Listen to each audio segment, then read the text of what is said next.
I'll be honest, when the trailer first came out for this movie, I was a bit skeptical. Look, I was excited by the idea of another Kung Fu Panda movie, provided the movie was really good and they don't ruin the Kung Fu Panda franchise. But the trailer didn't win me over. Today I watched the movie with my friends and it was actually pretty good. It was not as great as the trilogy was, but I had a fun time.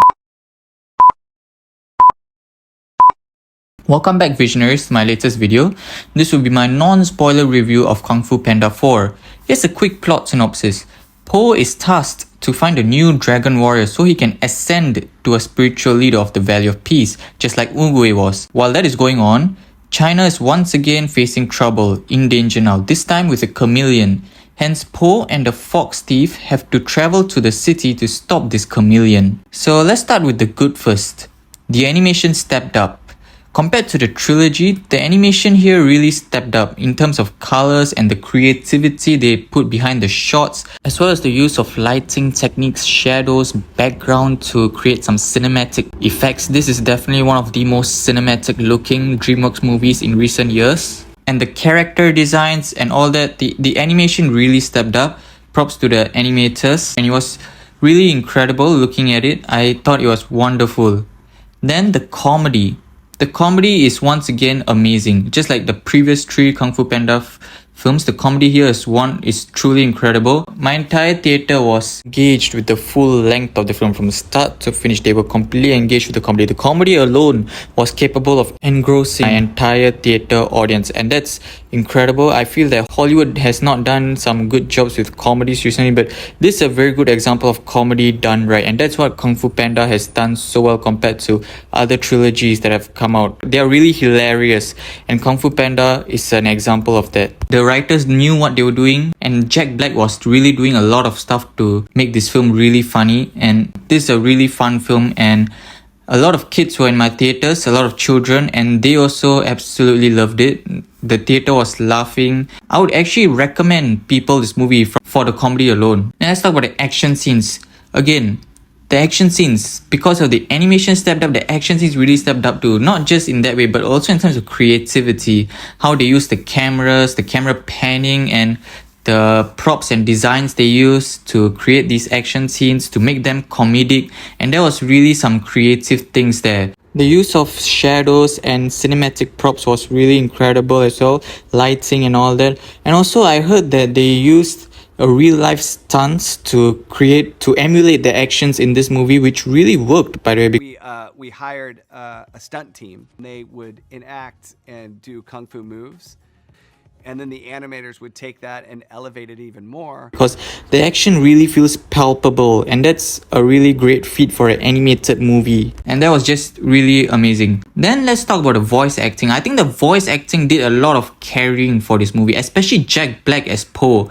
This is the fourth time Jack Black is reprising his role as Po, and at this point it feels like this is kind of his thing already. Like, he is Po. Jack Black is Po. Without him, there can be nobody else who can actually do the voice of Po this perfectly.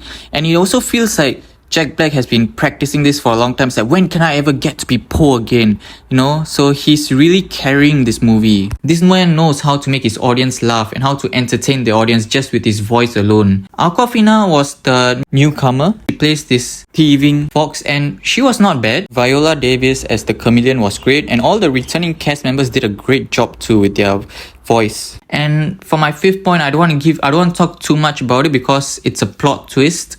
I thought the plot twist was pretty good. Like, when I was watching the plot twist, I thought, it was pretty good. But there were children sitting right in front of me who were they were gasping out so loud. They were really engaged by the plot twist. When a story does that, engages your audience to that level, you know the plot twist was good. But then again, the main target audience of this movie were young children, and plot twist really works for young children. Then let's get to the drawback.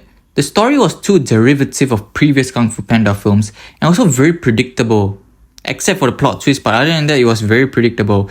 Take the formula of the first three movies and put them into this movie, and you get what you get, literally. And there's a level of maturity if you look at the previous trilogy of movies, especially Kung Fu Panda 2. There was really this maturity to it that Kung Fu Panda 4 doesn't have. It's trying to engage its children audience too much while leaving the older audience in the dust.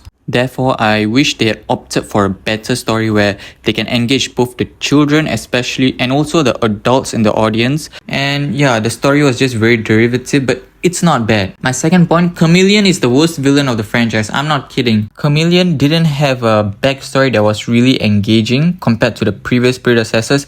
At least they had reasons, strong reasons for what they were doing. Chameleon did have a reason for his actions, but it was not really strong enough. So I wish they had a stronger villain. Other than that, I thought he was a fine villain. I guess not as bad as Disney villains, but still, he was fine. The lack of Furious 5 was disappointing. I wish they could have included more of the Furious 5 into this movie, because whether you like it or not, yes, Po was the main character of the Kung Fu Panda trilogy, but Furious 5 did a lot too to make the trilogy to what it was.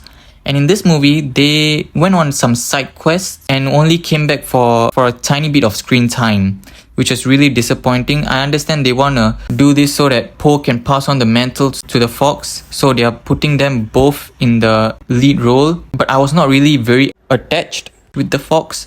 I preferred the Furious 5 better because I personally felt that Tigress was a more compelling character than the Fox was. Like, the Fox was fine, but she just didn't, she's not that great compared to the Furious 5 because they had an entire trilogy to develop those characters. Here, she only has one film. And other than that, I don't have much to say. I'm going to give this movie a 7 out of 10. Your children will love it. It has a great message, and if you're looking for a movie to take your children to, well, here you are. You got this movie now.